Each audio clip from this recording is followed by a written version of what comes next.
Anoche tuvimos una experiencia muy bonita de lo que se perdieron muchos. Y yo sé de que lo necesitan, pero nunca quieren venir. Así es que algún día tendrán que venir ustedes a ver ese gran momento que se vive en la noche de sanación que se hace. Y hemos tenido muchos milagros. Ya un hermano por ahí me notificó y ya lo publicó de que él experimentó también un milagro. ¿Usted quiere que lo sane el Señor, hermano? ¿Usted quiere que le resuelva su problema el Señor? ¿Usted quiere que el Señor haga algo por usted? Pues venga. Es gratis. Aquí no se paga la entrada, hermanos. En el baile sí. En la disco sí. En el bar si no se toma un trago, entonces ¿para qué va a ir ahí al bar? Entonces, venga. El Espíritu se derrama en esa noche. Ustedes y cada uno de nosotros a veces estamos enfermos, pero nunca queremos nada de eso. Pero bien, esa es harina de otro costal, hermanos. Bueno, vamos a entrar un poco a la realidad de la palabra de Dios. Y es que, queridos hermanos, vamos a distinguir un poco algunas palabras que yo voy a tratar de explicarles.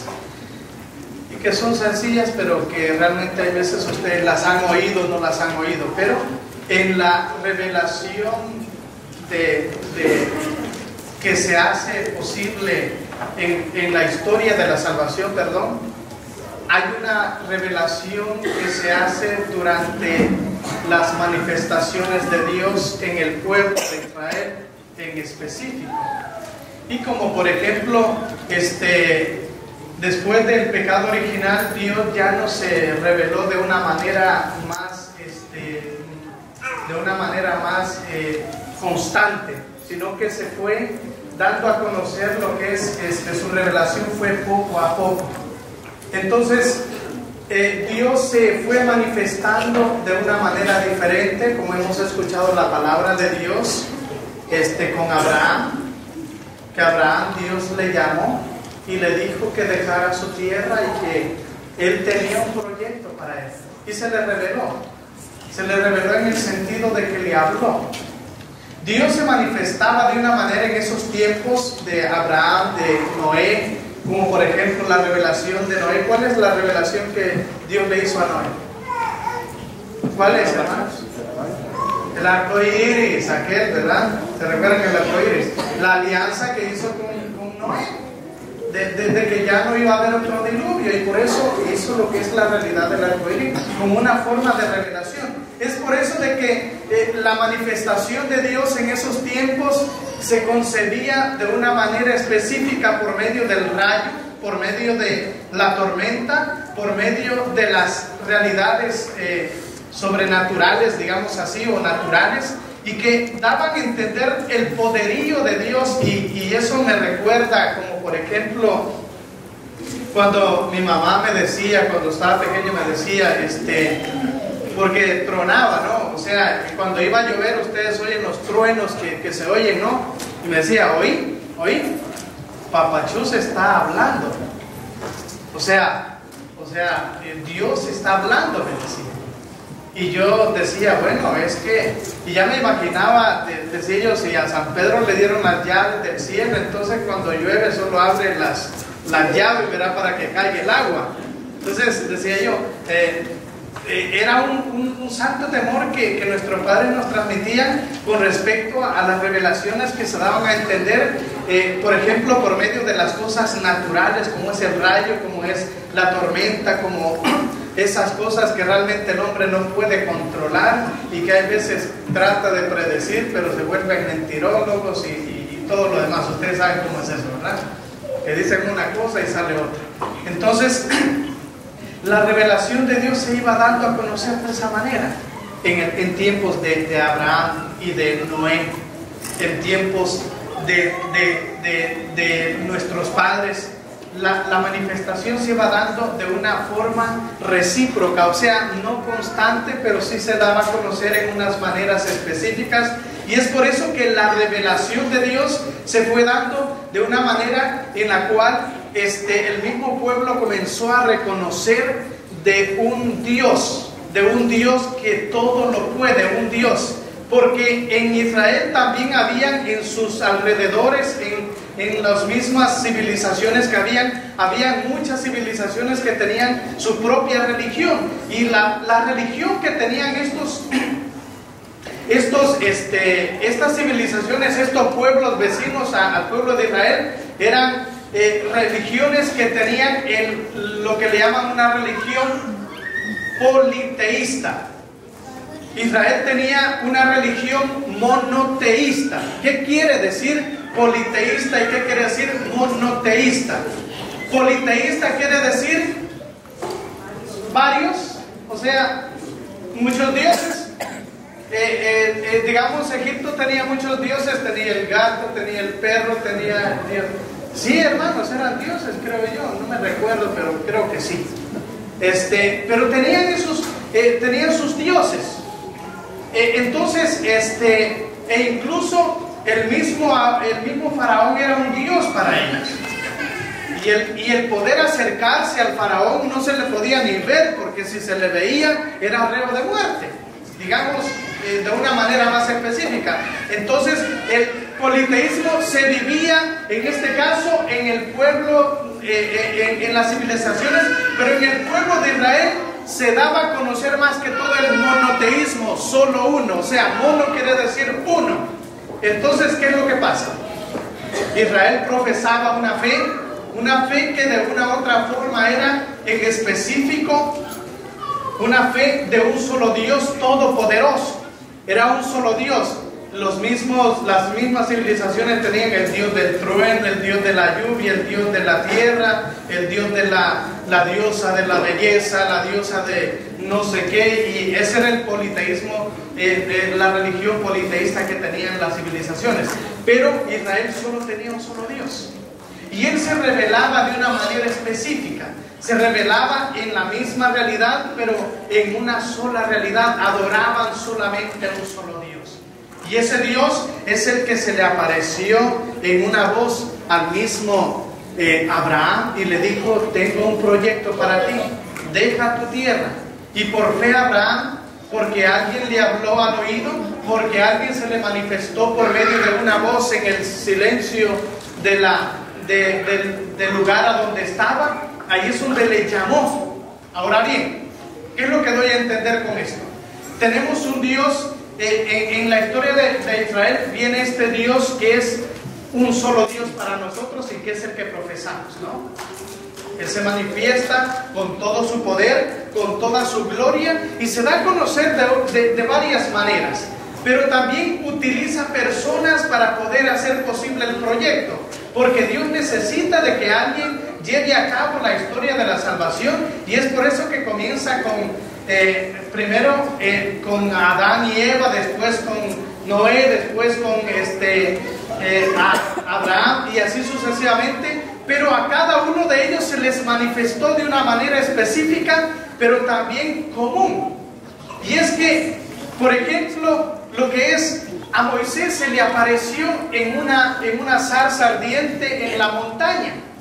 Ahora bien, hay que dar a conocer lo que alguna de estas veces les dije hace algún tiempo, de que la montaña, para la Biblia, la montaña es un lugar especial.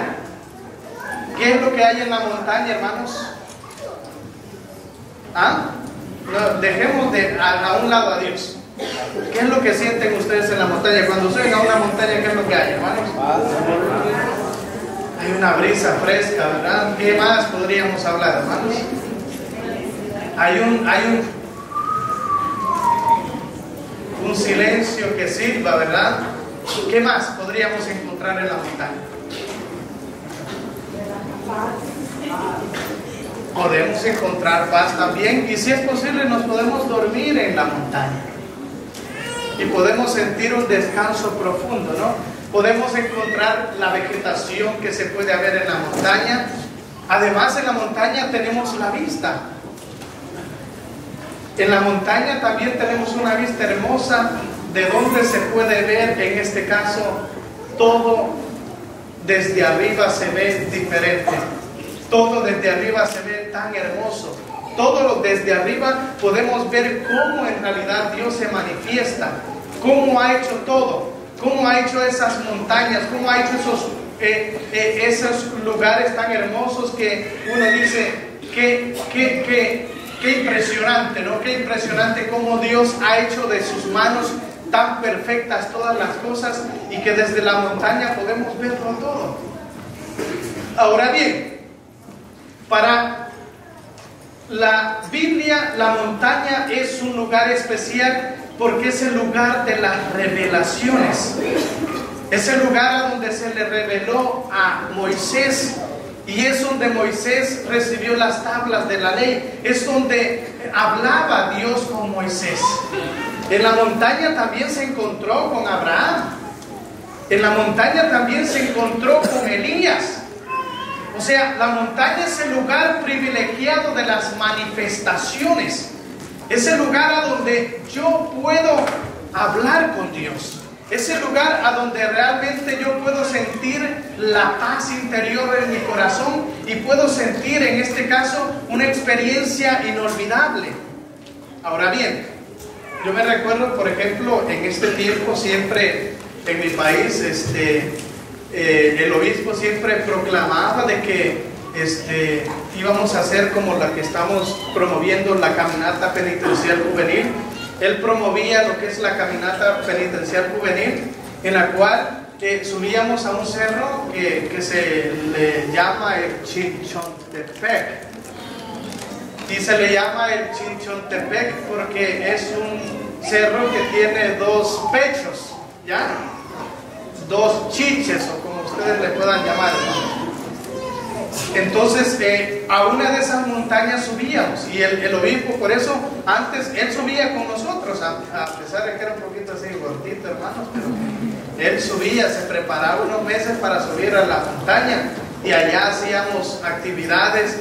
Hay veces de que si es posible él celebraba la misa o se hacía el rosario con los jóvenes. Y para subir a la montaña, la experiencia que se vivía era difícil porque eran prácticamente 5 horas para subir solo para arriba.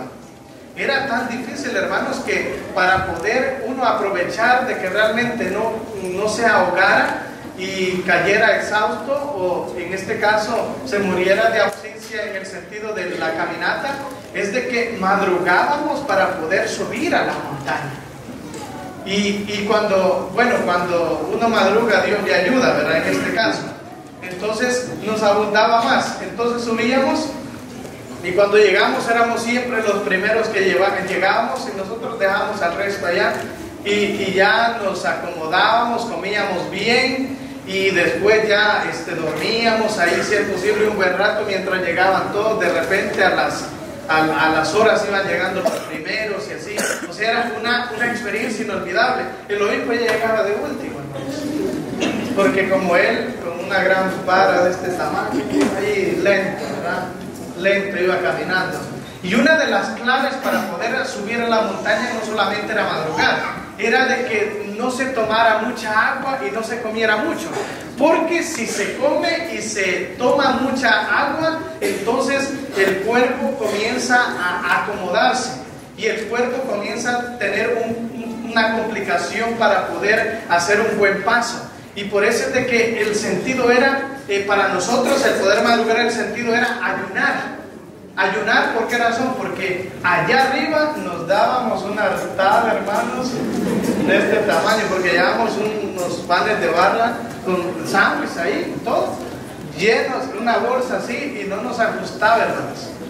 Era una experiencia bonita, era una experiencia que se vivía, y comíamos lo que queríamos, y después ya nos acomodamos así en línea los compañeros, porque en ese caso era yo seminarista todavía, mis compañeros, y ya llevamos una cobija y ahí nos dormíamos un buen rato.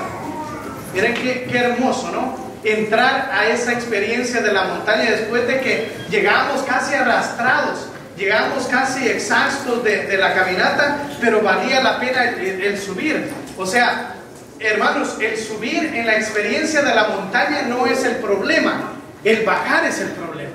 El subir no, porque es el principio y tú sabes de que debes de subir para subir arriba. O sea, debes de subir para estar allá arriba. Entonces, cuando se subía, no era el problema era bajar, porque era hacia abajo, nos dolían hasta los pies, más que todo las puntas de los zapatos, nos dolían lo que es las uñas de los zapatos, porque golpeaban con nosotros cuando íbamos para abajo. Pero nosotros nos desesperábamos porque nunca llegábamos al destino, porque son prácticamente 5 horas para arriba y para abajo no se sabe cuántas. Entonces la experiencia era muy complicada, porque ya cuando se bajaba, todo el mundo quería bajarse. Todos querían a una sola vez bajarse, y es cuando se destruía el camino que se había hecho y se había respetado en la pendiente. Y así podríamos hablar con respecto a la experiencia. Yo no quiero hablarles un poco de la experiencia, sino de la realidad de la montaña. Cuando llegamos y experimentamos la montaña, nos sentimos, de una manera nos sentimos un lugar inolvidable, es un lugar especial, es un lugar a donde realmente yo puedo escuchar los pájaros, puedo escuchar el viento, puedo escuchar todo aquello que realmente, e incluso puedo sentir, si tomo un momento de silencio, puedo sentir los latidos de mi corazón. Ahora bien, no quiero quedarme con respecto a la experiencia de la montaña. Lo que quiero darles a entender es que la montaña es donde realmente nosotros entramos en un recogimiento, en una relación, en un estado de relajación, en una paz interior que podemos nosotros experimentar en cierta forma. Y eso es lo que experimentó Jesús con los discípulos. Eso es lo que realmente experimentó Santiago, Pedro y Juan. O sea, experimentaron de que el lugar era especial, pero hay que bajar, hay que experimentar. Ustedes, queridos hermanos, domingo tras domingo vienen a la montaña, porque sinceramente, hermanos, esta es la montaña donde venimos nosotros. Aquí es donde se revela el Señor. Aquí es donde realmente podemos darnos cuenta de que Dios nos habla por medio de su sacramento, por medio de la palabra de Dios. Y es bien difícil, tal vez no tanto el principio de venir a la Eucaristía. A algunos les cuesta porque se les pega la cobija, ¿verdad? Pero las sábanas, o como le llamen ustedes. Pero no es tanto el que venga, porque al venir, pues voy a ir y ya, pues de todos modos, pues hay que ir, porque si no el Señor nos va a castigar. Así dice la mayoría. No es porque vengamos con aquellas ansias de podernos encontrar con el Señor, esas ansias de que Dios se hace presente en su palabra, en su sacramento, en este altar. Este es el lugar a donde se hace el lugar de las revelaciones, la montaña. Es el lugar a donde yo puedo encontrarme con el Señor. Es donde yo puedo encontrar la paz. Yo puedo entrar en ese estado de comunión íntima con el Señor. Esa es la realidad, y por eso es que venimos, y Dios se manifiesta de una manera, y es cuando nos habla. No nos va a hablar así como le habló a los discípulos: este es mi Hijo muy amado, escúchenlo. Nos habla por medio de la palabra de Dios. La montaña es el lugar especial a donde tú y yo podemos darnos cuenta quiénes somos. La montaña es donde tú y yo podemos darnos cuenta qué bello es el Señor. ¿Cómo se manifiesta? No solamente en una realidad específica o material. Dios se puede encontrar en la montaña contigo también en la oración. Cuando tú oras, dice el mismo Evangelio, cuando Jesús les hablaba de las prácticas de penitencia, les decía: cuando tú ores, cierra la puerta, y tu Padre que lo ve en lo secreto te escuchará tu oración. Entonces, cuando tú oras, entras a la montaña. Cuando tú vienes a la Eucaristía dominical, entras a la montaña. Cuando vienes a la mesa del sacrificio, Jesús se revela y te da a conocer cuál es la misión tuya, cuál es tu propósito. Si al mismo Abraham le habló por medio de una voz, así se te habla por medio de la palabra de Dios y se manifiesta por medio del pan único y partido. Por esa razón tienes que darte cuenta que este momento es único. Tienes que vivirlo, porque este es nomás solo el principio de la experiencia de vivir en la montaña. Este es solo el principio. ¿Se recuerda lo que dice la palabra de Dios con respecto al final, cuando habla el mismo Pedro y le dice: qué bonito, Señor, es estar aquí, qué bonito, Padre, cuando usted habla, ¿verdad? Cuando oímos la palabra de Dios y la entendemos, qué bonito cuando usted nos predica y nos dice la regañada que nos tiene que dar, ¿verdad? ¿Sí o no? Qué bonito, ¿verdad? Pero un momento, solo es el principio, hermano. Usted tiene que irse con la regañada, pero vaya a corregirse allá afuera. ¿Ya? Allá afuera es donde tiene que corregirse. Si usted sabe de que se le confrontó su pecado, si usted sabe que por medio de la predicación se le descubrió sus miserias, si por medio de la predicación se le habló, por medio de la predicación o la homilía se le confrontó su problema, cambie. Porque ese es el problema, bajar. Dice la palabra de Dios en el Evangelio de que cuando ya mientras bajaban, dice, del monte, Jesús les ordenó que no se lo cuenten a nadie lo que han visto hasta que el Hijo del Hombre haya resucitado de entre los muertos. Pero lo que da a conocer a continuación del Evangelio es de que Jesús, cuando va bajando, les va explicando con ellos de que tiene que padecer, tiene que entrar en esa actitud de la cruz. ¿Por qué razón? Porque es bonito estar aquí, es bonito venir a la oración, es bonito venir a la unción de los enfermos, pero hay que ir a la realidad de la vida, hay que bajar de la montaña, no hay que quedarnos haciendo castillos en el aire, tenemos que bajar de la montaña. Porque aquí solo es el principio. Aquí la Eucaristía solamente es una revelación que tú tienes que hacer la vida en tu corazón. Tienes que hacer la vida en tu familia. Tienes que hacer la vida en tus relaciones personales. Tienes que hacer la vida. Porque si no lo haces vida, de nada sirvió. ¿De qué sirve que realmente tú vengas a la Eucaristía y te vayas vacío? O sea, mejor no hubieras venido. Aquí se viene porque se aprovecha el tiempo, hermano. Así como a usted le gusta, ¿verdad? Estar en el baile y si es posible toda la noche estar bailando, pues no se aburre. Pues aquí no se aburre también, hermano.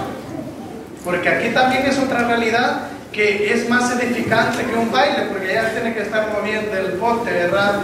Moviendo la colita y, bueno, a algunos les gusta bailar. A mí me gusta bailar, hermanos, pero ya se me olvidó cómo se baila. Antes sí bailaba, me gustaba bailar. Yo siempre cuando iba a bailar pequeño, por supuesto pequeños, hermano. Hoy bailo, pero bailo solo. Y bailo en el cuarto. Le doy todo el volumen y despierta al padre Gregory ahí en la... No, mentira, no es así. Nada que ver, no hago eso porque si no me echan de la casa, hermanos. Y siempre cuando llegaba del baile le decía a mi mamá: yo bailé con la fulana, con la Liche, con la Juana, con la Tiburcia, y así le decía yo, y bailé tantas canciones, ¿verdad? O sea que no crean que, hermano, si yo me movía, era bueno para bailar. Entonces, así como se goza en la música, se goza, también se debe de gozar en el Señor, en la Eucaristía, cuando se manifiesta el Señor.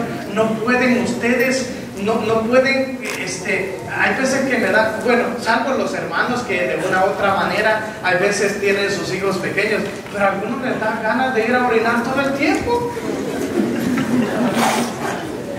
¿Y qué no pudieron hacerlo en la casa, hermanos?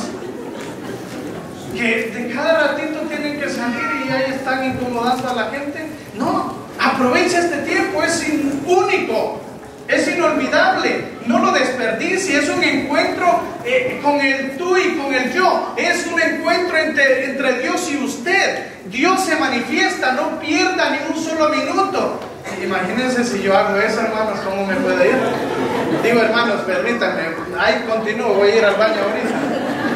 ¿Cómo les puede? ¿Verdad que es ilógico? Eso no es justo, hermanos, porque ustedes lo hacen y yo no. Y eso no es así. Es que tenemos que darnos cuenta de que realmente tenemos que educar nuestro cuerpo, darnos cuenta que este momento no se puede perder ni un solo segundo, porque Dios se revela acá. Si eso se revela en el sentido de que usted y yo podamos aprovechar este momento, Dios nos habla por medio de la palabra, Dios nos habla por medio de la Eucaristía, Dios se manifiesta y no solamente nos habla, sino que imagínense que Abraham, Isaac, Jacob, Moisés, todos aquellos profetas que se manifestaron, o sea, aquellos que se les reveló el Señor, solamente ellos pudieron oír, solo pudieron ver, solo pudieron ser los transmisores de la palabra de Dios, pero nunca tuvieron el privilegio de llevárselo en su estómago, en su corazón, llevarse la palabra a su corazón, en el sentido de que usted recibe a Jesús en su corazón, y es por eso de que está obligado a poder testificarlo después de que baje de la montaña. Eso es lo que realmente deben de darse cuenta, de que esto no es un juego, hermanos. Qué sabroso está el pan que estamos comiendo, hermanos. Qué sabroso es la hostia. Tal vez el niño, porque todavía no tiene un pleno uso de razón, pero le gusta el vino, hermanos, y bueno, ahí el traguito pues está bien, pero no es sangre y cuerpo de Cristo. Estos profetas no tuvieron el privilegio que nosotros tenemos. Ellos solo se encontraron con el Señor, ellos solo lo oyeron, nosotros lo comemos y lo oímos y lo sentimos, hermanos. ¿Amén? Amén. Algunos se me están durmiendo, ¿verdad? Por esa razón tenemos que darnos cuenta de que este lugar es especial. Dios se manifiesta acá. No desperdicies, deja de ir al baño seguido. Eso es lo más importante. Tenemos que darnos cuenta de que este es el momento tan especial en el cual no podemos dejar ni un solo segundo. ¿Qué es lo que pasa usted cuando ve la novela, hermano? ¿Cómo se llama, hermano? Hay que hacer los comerciales, ¿no? Hasta que el comercial se vaya, ¿no? Se recuerda de la novela, ¿no? ¿Cómo se llama? El Señor de los Cielos, ¿verdad? La risa. La chacala, ¿verdad? ¿Cómo se llama? La mal querida, le llaman aquí. ¿Cuál es la mal querida, hermanos? Y ahí ustedes ni un solo segundo, si es posible, están comiendo. ¿Sí o no? No pierden ni un solo. ¿Y cómo? Imagínense los que ven el fútbol, ¿no? Y comienzan lo mismo, ¿verdad? Si es posible, ¿sí o no?